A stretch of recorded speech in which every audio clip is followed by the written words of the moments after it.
Albert Einstein, seorang fisikawan terkemuka dunia, pernah berkata, "Hidup itu seperti bersepeda. Kalau kamu ingin menjaga keseimbanganmu, kamu harus terus bergerak maju." Salah satunya adalah dengan belajar.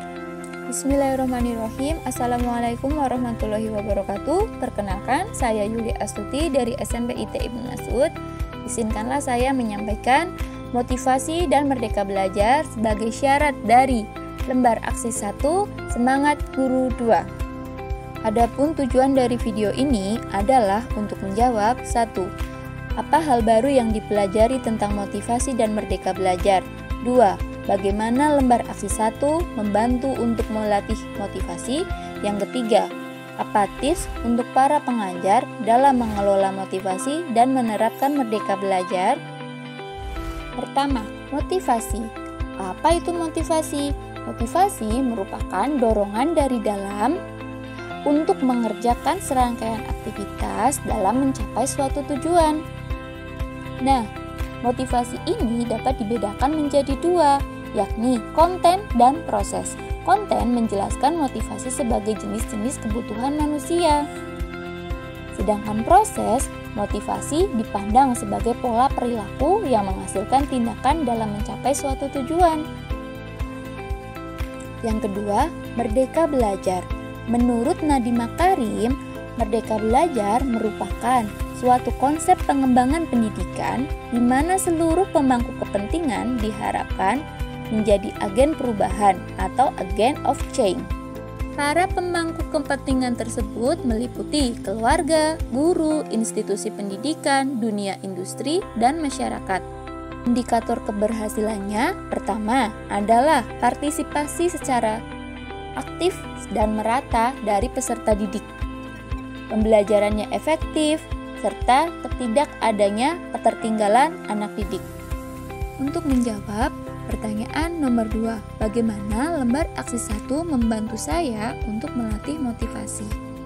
Salah satunya adalah melalui paparan-paparan dari para pemateri.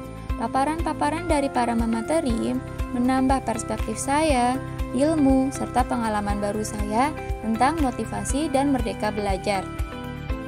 Yang ketiga, apa tips untuk para pengajar dalam mengelola motivasi dan menerapkan merdeka belajar? Pertama, meningkatkan motivasi. Tips yang dapat saya berikan adalah menetapkan dan menulis tujuan, menyusun rencana secara terarah, mengatasi rasa takut, bersikap positif, istirahat yang cukup, dan memberikan hadiah untuk diri sendiri atau self-reward. Kemudian, tips untuk menerapkan merdeka belajar. Pertama adalah membuat kesepakatan belajar. 2. Kolaborasi bersama orang tua. Ketiga, blended learning. 4. Memakai modul dari Kemendikbud. 5. Melakukan asesmen diagnostik. Dan terakhir adalah active learning. Good educators are lifelong learners. Belajar adalah keniscayaan, kebutuhan. Insan yang ingin terus hidup mesti terus belajar, sebab zaman berubah. Belajar adalah cara untuk terus mengiringi perubahan zaman. Teddy Prasetya.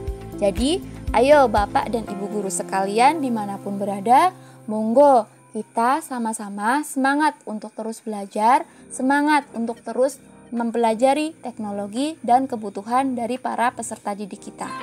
Semoga pendidikan Indonesia semakin maju. Berikut adalah sumber yang saya gunakan. Akhir kata, sampailah pada bagian penutup.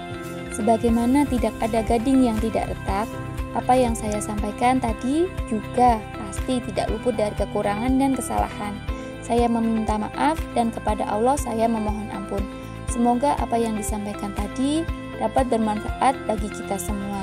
Akhirul kalam, wassalamualaikum warahmatullahi wabarakatuh. Terima kasih.